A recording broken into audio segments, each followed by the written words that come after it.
Next point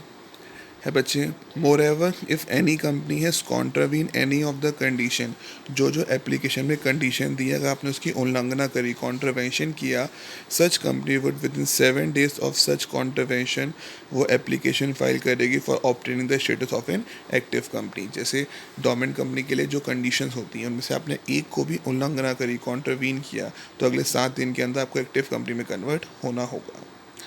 ROC can take the action, ROC चाहे तो company का नाम डोमेन कंपनी की लिस्ट से हटा सकता है, पर उससे पहले मतलब अगर कभी भी ROC को लगा कि तुमने किसी कंडीशन का कॉन्ट्रावेंशन किया है तो पहले आप पे इंक्वायरी होगी, आपको अपॉर्चुनिटी ऑफ बीइंग हर्ड बोलने का मौका दिया जाएगा, और फिर उसको लगा कि आपने कॉन्ट्रावेंशन किया है तो वो आपका नाम रजिस्टर्ड से काट देगा। तो कहता है ROC चाहे तो एक्शन ले सकता है, आपका नाम हटा सकता है, पर आफ्टर पहले इंक्वायरी करेगा, बोलने का मौका देगा, फिर उसको लगा आपने कॉन्ट्रावेंशन किया तो आपका नाम वो काट देगा। Next,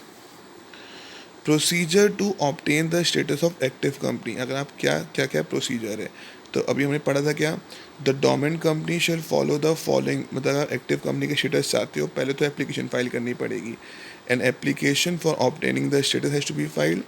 B, ROC after considering the पूरी एप्लीकेशन को देखने के बाद आपको सर्टिफिकेट दे देगा, अगर सब कुछ सही लगा तो वो आपको एक्टिव कंपनी का स्टेटस दे देगा। ROC कब कब आपको स्टेटस देगा, इसकी भी कंडीशन दी है। ROC shall in following case change the status, कब का आपका स्टेटस एक्टिव कंपनी में कन्वर्ट कर देगा, कब कब। एक,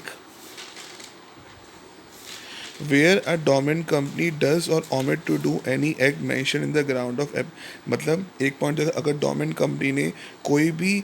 ग्राउंड में, मतलब जो कंडीशन के तहत आपको डोमेन कंपनी दिया गया था उस कंडीशन को मीट नहीं किया तो फिर आपका वो नाम या तो एक्टिव में कन्वर्ट कर देगा या फिर नाम स्ट्राइक ऑफ कर देगा। कहता है वेयर डोमेन कंपनी डज या omit to do any act, जो डोमेन कंपनी के काम मेंशन थे वो आपने नहीं करे, and such act effect the status, dormant company का स्टेटस इफेक्ट होता है, the directors are required within 7 days के अंदर अंदर। तो कहता है ये तो हम पॉइंट पढ़ भी चुके हैं ना, अगर आपने किसी भी कंडीशन को मीट नहीं किया तो डायरेक्टर 7 दिन के अंदर एप्लीकेशन देंगे, अगर आपने डोमेन कंपनी किसी भी कंडीशन को मीट नहीं किया तो डायरेक्टर 7 दिन के अंदर एप्लीकेशन देंगे और फिर आपको डोमेन कंपनी से एक्टिव कंपनी में कन्वर्ट होना होगा।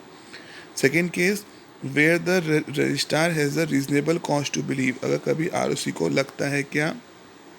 दैट एनी कंपनी जो डोमेन कंपनी है अंडर द जुरिस्डिक्शन वो फंक्शन कर रही है डायरेक्टली इनडायरेक्टली, वो डोमेन कंपनी के स्टेटस को इफेक्ट कर रही है। पहला पॉइंट क्या था कि तुमने किसी कंडीशन को उल्लंघन किया तो डायरेक्टर एप्लीकेशन देंगे। सेकंड में क्या, अगर ROC को लगा रीजनेबल कॉज की कोई पॉइंट है कि तुम डायरेक्टली इनडायरेक्टली इफेक्ट कर रहे हो, सही से काम नहीं कर रहे हो,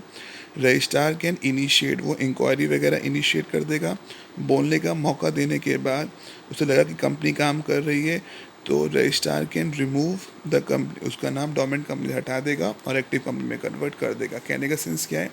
कभी भी ROC को लगा कि तुम सही से काम नहीं कर रहे हो, मतलब तुम एक तरीके से एक्टिव कंपनी हो पर तुम झूठ मूठ में दिखा रहे हो कि तुम डोमेन कंपनी हो, तुम पे इंक्वायरी हेल्ड करने के बाद, बोलने का मौका देने के बाद तुम्हारा नाम डोमेन कंपनी के नाम से काट के एक्टिव कंपनी में कन्वर्ट कर देगा।